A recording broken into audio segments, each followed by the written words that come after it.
Hi friends, welcome back my channel. तो चलतु आज आम गोटे रेसिपी बनैबा। देखुं प्रेसर कुकर देखो कौन कहतु साग।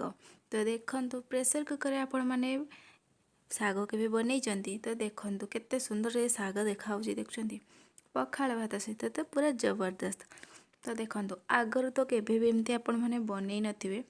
तो देखु झटपट बनी जाउथबा आइटम टीए। तो देखो आजिकल डेट तो समस्ते बहुत जल्दी ही झटपट केमती हो टेस्टी खाଇବା हम समस्ते भावती। तो देखो फुल वीडियोटी को वाच करंतु। वीडियोटी भल लगे लाइक शेयर सब्सक्राइब करने को जमारे भूलें।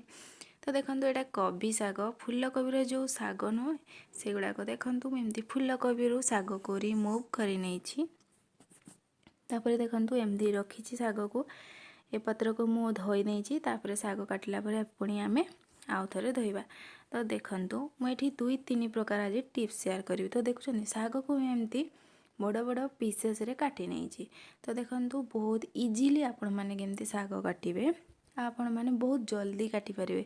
तो देखुं मुझे किसी काटी नहीं पर्सन तापर मुझे गोटे बड़ जगार नेली आई भाया गोटे ग्लास जार मुह साइड पूरा धार थी एमती आपण मैंने यही ग्लास साहाय्य साग को एमती काटतु। ताफल कौन हम साग बहुत छोट छोट चुन चुन कर काटी भी हम आ बहुत इजिली भी कटा हो बहुत जल्दी हम। तो नहले तो ये साग काटा को बहुत टेंशन थाए। तो यहाँ टेंशन फ्री आपण मैंने एमती ही काटतु बहुत जल्दी हो। तो मोर यहाँ थिला फास्ट टिप आपण मानकु केमती लागला ये टिप्स टी। तो मु आपण मानकु शेयर करछि मु तो एमती ही काटे। तो मते प्लीज कमेंट सेक्शन में कमेंट करके जनइबे। तो देखुं आमर साग कटा पूरा रेडी। ताहेले चलतु एबे आमर नेक्स्ट प्रोसेस को जीवा। तो नेक्स्ट प्रोसेस पाई देखंतु मो साग को काटिकी तापरे मु एबे धोई नहीं कि रखीची। देखुंती तापरे धोई सारा परे साग को मु एबे कौन करी ना ताको प्रेशर कुकर रे देवी। साग को देखंतु मु एठी प्रेशर कुकर रे रखी नहीं। तो एथिरे आम एबे स्वाद अनुसार लुण दबा। तो देखो आपण मैंने आपणकर स्वाद अनुसार लुण देवे। तो देखो मुझे बड़ 2 चामच लुण देती। तो देखुं मु चीनी भी देती। तो सुट करने भूली थी अल्प टे चीनी देले साग नरम होता है और बहुत भल सीझी थाए। तो देवे तापर देखो प्रेशर कुकर जी आवश्यक पानी साग पाई मु पानी ऐड करनी।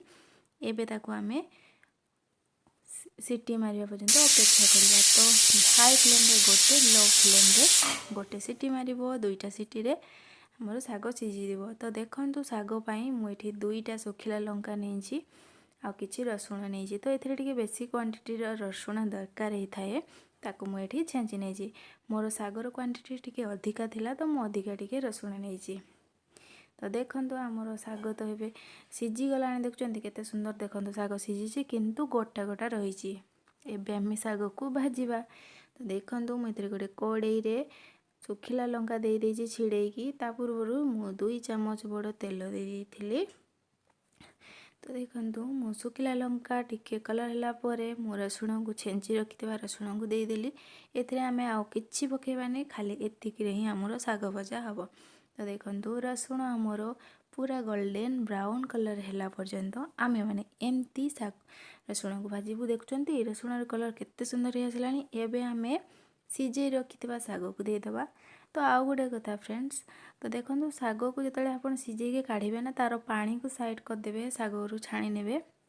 प्रेशर कुकर जो पानी थाए ना एक्स्ट्रा पानी बाहर जापर साग को एमती छाणी रखिथे तापर भाजबे। तो सेटा मुझे कहवा भूलीगली। देखु एबे देखुं साग भजा आमर पूरा रेडी। जदि वीडियोटी भल लगे प्लीज लाइक शेयर सब्सक्राइब करने को जमारे भूलें। आज रही बाय जय जगन्नाथ।